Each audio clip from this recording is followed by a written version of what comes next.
ദിവസത്തിൽ തന്നെ ഉണ്ടായിരിക്കുകയാണ്. Shri R V Babu, ഇതിന്റെ പേരിൽ ദേവസ്വം മന്ത്രി രാജിവെക്കണമെന്നൊക്കെ ഹിന്ദു ഐക്യവേദി ആവശ്യപ്പെടുന്നുണ്ട്. പക്ഷേ ദേവസ്വം മന്ത്രിക്ക് ഇക്കാര്യത്തിൽ ഒരു പ്രതികരണം നടത്താൻ പറ്റില്ല. അദ്ദേഹത്തിന് തെരഞ്ഞെടുപ്പ് പെരുമാറ്റച്ചട്ടം തടസ്സം നിൽക്കുകയാണ്. ദേവസ്വം മന്ത്രി ഒരു അവലോകന യോഗത്തിലും പങ്കെടുത്തില്ല എന്നൊക്കെ ഇതിൽ അർത്ഥമാക്കേണ്ടതുണ്ടോ? ഒരു മുന്നൊരുക്കങ്ങളുടെയും ഭാഗമായിട്ടില്ല എന്ന്?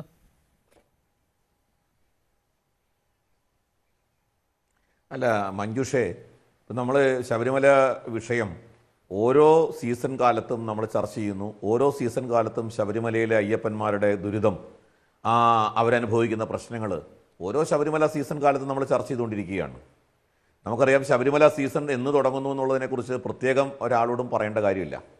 ഇപ്പോൾ ഇത്തവണത്തെ ഒരു സാഹചര്യം എന്താണ്? ഇത്തവണത്തെ സാഹചര്യം ദേവസ്വം ബോർഡ് അയ്യപ്പ സംഗമത്തിന് ശേഷമുണ്ടായ കോലാഹലങ്ങളെ തുടർന്ന് ദേവസ്വം ബോർഡിൻ്റെ ആ സിസ്റ്റം അടിമുടി തകർന്ന് തരിപ്പണമായി കിടക്കുക. ആരാണ് അവിടെ നേതൃത്വം കൊടുക്കേണ്ടത്, ആരാണ് ഈ വിഷയം കൈകാര്യം ചെയ്യേണ്ടത് എന്നറിയാൻ പാടില്ലാത്ത തരത്തിൽ ഉദ്യോഗസ്ഥ തലത്തിലും അവിടുത്തെ ഭരണ സംവിധാനം മുഴുവൻ തകർന്ന് തരിപ്പണമായി കിടക്കുക.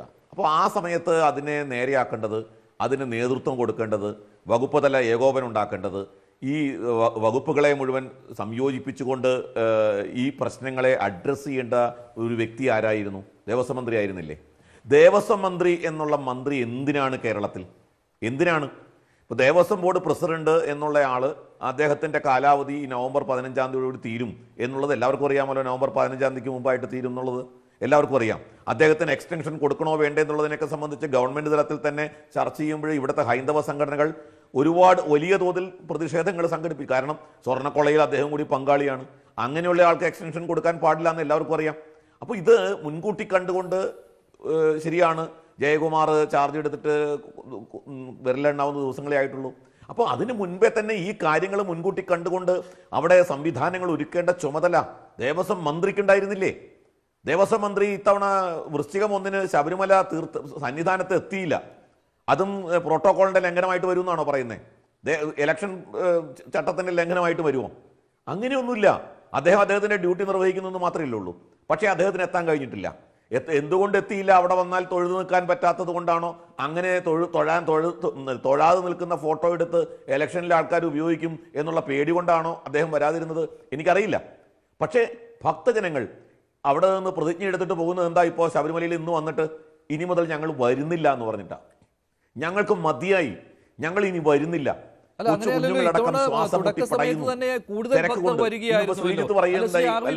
അങ്ങനെ ഭക്തർ തിരികെ പോയി എന്നാണല്ലോ താങ്കൾ ഉദ്ദേശിക്കുന്നത്? ദർശനം നടത്തി തിരികെ പോകുന്ന ഭക്തരെ കുറിച്ച് തന്നെയാണല്ലോ താങ്കൾ പറഞ്ഞത്, ഇനി വരില്ല എന്ന് പറഞ്ഞുകൊണ്ട്. പക്ഷേ ഇത്തവണ മുൻവർഷത്തേക്കാൾ തുടക്ക സമയത്ത് തന്നെ അയ്യപ്പന്മാർ കൂടുതൽ എന്ന് പറയുമ്പോൾ വരും ദിവസങ്ങളിൽ ഇതിനേക്കാൾ താല്പര്യം ശബരിമലയിൽ വരാൻ അയ്യപ്പന്മാർ കാണിക്കുമെന്ന് തന്നെയാണല്ലോ. എന്തായാലും വെർച്വൽ ക്യൂ നിയന്ത്രണം ഉള്ളതുകൊണ്ട് ഇനി ഡിസംബർ 10 വരെ ബുക്ക് ചെയ്യാൻ പറ്റില്ല.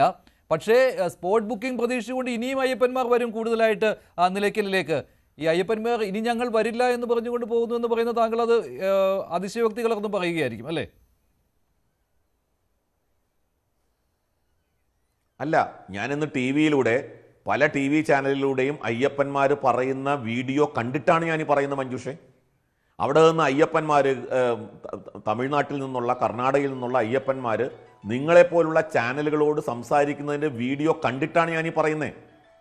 അവിടെ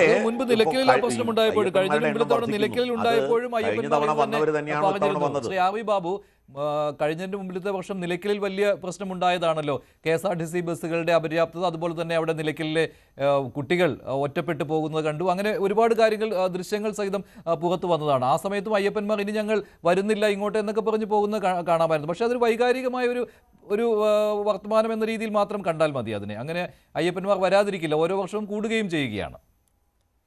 അല്ല മഞ്ജുഷേ അയ്യപ്പന്മാർക്ക് അയ്യപ്പനോടുള്ള വിശ്വാസം കൊണ്ട് അവർ ഈ കഷ്ടങ്ങൾ സഹിച്ച് വീണ്ടും വരുന്നുണ്ടാവാം. പക്ഷേ നമ്മൾ ഒരു കാര്യം മനസ്സിലാക്കണം, വന്നവർ തന്നെയാണോ വീണ്ടും വരുന്നത്, അതോ പുതിയ ആൾക്കാരാണോ? അങ്ങനെയുണ്ടല്ലോ.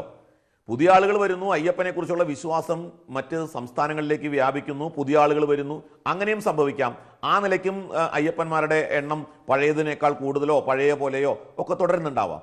ഇവിടെ അടിസ്ഥാന പ്രശ്നം എന്താന്നേ? അടിസ്ഥാന പ്രശ്നം ഇവിടെ എത്ര പേർക്ക് ദർശനം നടത്താം എന്നുള്ളത് കൃത്യമായിട്ടുള്ള കണക്കുണ്ടല്ലോ. എത്ര പേര് വരും എന്നുള്ളതിനെ സംബന്ധിച്ച് കണക്കുണ്ടല്ലോ. അഡീഷണൽ ആയിട്ട് ഇപ്പോൾ അടിസ്ഥാന സൗകര്യങ്ങൾ പോലും ഇല്ലല്ലോ. ഹൈക്കോടതി എന്താ പറഞ്ഞത്? 10-60 ലക്ഷം പേര് വരുന്ന ഒരു സ്ഥലത്ത് 1000 ശുചിമുറികൾ കൊണ്ട് നിങ്ങൾ എന്ത് ചെയ്യാൻ പോണു എന്ന ചോദ്യം ഉണ്ടായില്ലേ?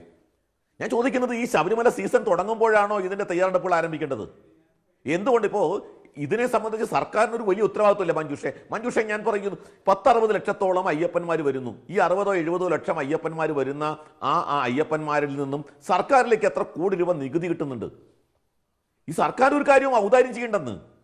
ഈ ശബരിമലയ്ക്ക് വേണ്ടി 10 രൂപ ഔദാര്യം ചെയ്യണ്ട, 10 രൂപയുടെ സഹായം കൊടുക്കണ്ട. അവിടെ നിന്ന് ഖജനാവിലേക്ക് ഒഴുകിയെത്തുന്ന കോടാനുകോടി രൂപയുടെ ഒരു അംശം ചെലവാക്കിയ പോരെ? ഒരംശം. അങ്ങനെയല്ലേ നമ്മുടെ നാട്ടിൽ ഭക്തജന തീർത്ഥാടനങ്ങൾ പ്രോത്സാഹിപ്പിക്കുകയും സർക്കാർ മറ്റൊരു തരത്തിൽ അതിനൊരു വരുമാന മാർഗമായിട്ടും കാണുന്നത് അങ്ങനെയല്ലേ? അപ്പൊ ഈ അയ്യപ്പന്മാരിൽ നിന്നും കിട്ടുന്ന കോടാനുകോടി രൂപയുടെ നികുതി പണത്തിന്റെ നന്ദിയെങ്കിലും ഈ അയ്യപ്പന്മാരോട് കാണിക്കാൻ സർക്കാരിന് ഉത്തരവാദിത്വമില്ലേ? സർക്കാർ ചെയ്യുന്നുണ്ടോ? എന്നിട്ട് ഈ ശബരിമല സീസൺ തുടങ്ങുന്നതിന് തൊട്ട് മുമ്പ് ഒരു 100 കോടി രൂപയോ 50 കോടി രൂപയോ പോലെ പ്രഖ്യാപിക്കുന്നു. റോഡിന്റെ വികസനം 1-2 ആഴ്ച മുമ്പാണ് റോഡ് വികസിപ്പിക്കാൻ പോകുന്നത്. ഇതൊന്നും അറിയാൻ പാടില്ലേ? ശബരിമല സീസണിന്റെ ശരിയാണ് ശ്രീ ആർ വി ബാബു. മാത്രമല്ല അയ്യപ്പ സംഗമത്തിലെ പ്രധാന ചർച്ചാ വിഷയം എന്ന് പറയുന്നത് ശരിയാണ്, അയ്യപ്പ സംഗമത്തിലെ പ്രധാന ചർച്ചാ വിഷയം എന്ന് പറയുന്നത് ശബരിമലയിലെ ഈ തിരക്ക് നിയന്ത്രിക്കുക എന്നുള്ളതായിരുന്നു. അന്ന് വിദഗ്ധർ ഇതേക്കുറിച്ച് ക്ലാസ്സുകളും എടുത്തതാണ്. എങ്ങനെ ഈ തിരക്ക് നിയന്ത്രിക്കാം, എത്ര ഭക്തർ വന്നാലും എങ്ങനെ അവർക്ക് സുഖകരമായ ദർശനം സാധ്യമാക്കാം. മണ്ഡല സീസണിന്റെ തുടക്ക ദിവസം തന്നെ അത് പാളിയിരിക്കുകയാണ്. സർക്കാരിൻ്റെ സമ്പൂർണ്ണ പരാജയമാണ്, തിരുവിതാംകൂർ ദേവസ്വം ബോർഡിൻ്റെ പരാജയമാണ്. വി വിനോദ് തുടരുന്നുണ്ട് സന്നിധാനത്ത്. വിനോദ്, ഈ വെർച്വൽ ക്യൂ ബുക്കിംഗ് ഡിസംബർ 10 വരെ ഇനി ഉണ്ടായിരിക്കില്ല, ഫില്ലായിരിക്കുകയാണ്. അതിനുശേഷം 10 മുതൽ 27 വരെ എന്തോ ഉണ്ട്. മണ്ഡല പൂജയുടെ അന്നുമില്ല, അതിന് തലേ ദിവസവുമില്ല, ഫില്ലായി കഴിഞ്ഞു. അപ്പോൾ ഈ സമയത്തും ഈ സ്പോട്ട് ബുക്കിംഗ് പ്രതീക്ഷിച്ചുകൊണ്ട് വീണ്ടും അയ്യപ്പന്മാർ എത്തിക്കൊണ്ടേയിരിക്കും. അപ്പോൾ ഇന്ന് ADGP എസ് ശ്രീജിത്ത് പറയുന്ന ഒരു പ്രധാനപ്പെട്ട കാര്യമുണ്ട്. അയ്യപ്പന്മാർ വന്നോളൂ, പക്ഷേ വരുന്ന അതേ ദിവസം തന്നെ ദർശനം നിങ്ങൾക്ക് സാധ്യമാകും എന്ന് കരുതി വരരുത് എന്ന്. പക്ഷേ അയ്യപ്പന്മാർ അതിന് തയ്യാറാകുമോ? അത്രയും ദിവസങ്ങൾ കാത്തു നിൽക്കുക എന്നുള്ളത്, അവർ ഏതെങ്കിലും വഴികളിലൂടെ വീണ്ടും സന്നിധാനത്തേക്ക് എത്തുവാനായിട്ട് ശ്രമിക്കില്ലേ? അതല്ലെങ്കിൽ നിലയ്ക്കലിൽ ഒരു തടസ്സം ഉണ്ടാക്കണം, ഇല്ലേ? അങ്ങനെയാണോ പോലീസ് ഇപ്പോൾ ഉദ്ദേശിക്കുന്നത്, നിലയ്ക്കലിൽ നിയന്ത്രണം ഏർപ്പെടുത്തുക എന്നുള്ളത്? മഞ്ജുഷ്, ഇവിടെ ഉള്ള ഒരു പ്രധാനപ്പെട്ട കാര്യം, നമ്മൾ തിയേറ്ററിൽ ആളിനെ കയറ്റുന്നത് പോലെ ടിക്കറ്റ് കൊടുത്തിട്ട് ഹൗസ്ഫുൾ എന്നൊരു ബോർഡ് എഴുതി വെച്ച് ഇനി ആളിനെ കയറ്റില്ല എന്ന് ഒരു സിനിമാ തിയേറ്ററിൽ പറയുന്നത് പോലെ പറയാൻ പറ്റുന്നൊരു സ്ഥലമല്ല ശബരിമല. കാരണം കേരളത്തിൽ നിന്നുള്ള ഭക്തർ മാത്രമല്ല ഇവിടെ വരുന്നത്. തമിഴ്നാട്ടിൽ നിന്നും, ആന്ധ്രയിൽ നിന്നും, കർണാടകയിൽ നിന്നും അവർ ഒരു വർഷം മുഴുവൻ മനസ്സിൽ അയ്യപ്പനെ ഓർത്ത് കഴിയുകയും വ്രതമെടുത്ത് ഇവിടെ വരികയും ചെയ്യുന്ന ആളുകളാണ്. മറ്റൊരു കാര്യം, ഈ ആന്ധ്രയിൽ നിന്നും കർണാടകയിൽ നിന്നുമൊക്കെ വരുന്ന അയ്യപ്പ ഭക്തന്മാർ പലരും അവിടുത്തെ കുഗ്രാമങ്ങളിൽ നിന്ന് വരുന്ന ആളുകളാണ്. അവർക്ക് ഇതിൻ്റെ ടെക്നിക്കാലിറ്റീസിനെ കുറിച്ചൊന്നും വലിയ ധാരണയില്ല. ഈ നമ്മൾ വിർച്വൽ ക്യൂവിനെ കുറിച്ച് പറയുമ്പോഴോ അല്ലെങ്കിൽ സ്പോട്ട് ബുക്കിങ്ങിനെ കുറിച്ച് പറയുമ്പോഴോ അങ്ങനെ ഒന്നുമല്ല. നമ്മൾ ഇപ്പോഴും റിപ്പോർട്ട് ചെയ്യാൻ തിരുവനന്തപുരത്ത് നിന്ന് ശബരിമലയിലേക്ക് വരുന്ന വഴിയിൽ കണ്ടത് കാൽനടയായി വരുന്ന ആളുകളെയാണ്. അത് കേരളത്തിലുള്ള ആളുകളല്ല, മറ്റ് സംസ്ഥാനങ്ങളിൽ നിന്ന് ദിവസങ്ങളോളം നടന്ന് ശബരിമലയിലെത്തി അവിടെ പമ്പയിൽ നിന്ന് സന്നിധാനത്ത് പോയി ശ്രീകോവിലിന് മുന്നിൽ അയ്യപ്പനെ കാണുന്ന ആളുകളാണ്. അവരോടാണ് നമ്മൾ വിർച്വൽ ക്യൂവിനെ കുറിച്ചും സ്പോട്ട് ബുക്കിങ്ങിനെ കുറിച്ചും ഒക്കെ പറയുന്നത്. ഈ നടന്ന് ഏത് ദിവസം ഇവിടെ എത്തുമെന്ന് പോലും ഒരു കൃത്യതയില്ല. അങ്ങനെയുള്ള ഒരുപാട് ഭക്തർ ഒരുപാട് വഴികളിലൂടെ വരുന്നൊരു സ്ഥലമാണ് ശബരിമല. അവിടെ നമ്മൾ ഈ ന്യായവാദങ്ങൾ നിരത്തുകയും 90,000 പേരാണ്, 70,000 പേരാണ്, അങ്ങനെയൊക്കെ പറയുന്നതിന് ഒരു പരിധിയുണ്ട്. അല്ലെങ്കിൽ ഇവിടെ വരുന്ന ആളുകൾക്ക് കൃത്യമായി